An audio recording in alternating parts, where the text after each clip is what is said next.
పిల్లలు, ఒకప్పుడు ఒక గ్రామంలో చాలా ధనవంతుడైన ఒక వ్యాపారి ఉండేవాడు.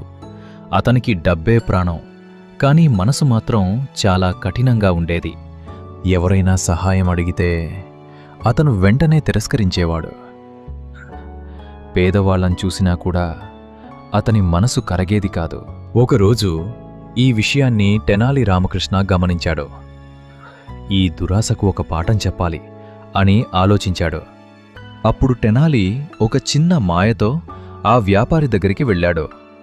నా దగ్గర ఒక ప్రత్యేకమైన పాత్ర ఉంది, ఇందులో పెట్టిన బంగారం రెట్టింపవుతుంది అని చెప్పాడు. అది విన్న వెంటనే ఆ వ్యాపారి కళ్లల్లో ఆశ మెరుపులా మెరిసింది. ఆలోచించకుండా తన దగ్గర ఉన్న బంగారమంతా ఆ పాత్రలో వేసేశాడు. కాని మరుసటి రోజు ఆ పాత్రను తెరిచి చూసేసరికి అందులో ఒక్క నాణెం కూడా లేదు. ఆ వ్యాపారి అది చూసి షాక్ అయ్యి ఏడ్చాడు. అప్పుడు తను చేసిన తన తప్పులు తను తెలుసుకున్నాడు. తెనాలి చిరునవ్వుతో అక్కడ్నుండి నడుస్తూ ఇలా అన్నాడు, దురాశ దుఃఖానికి చేటు. అందుకే పిల్లలు, మనం ఎప్పుడూ దురాశ పడకూడదు.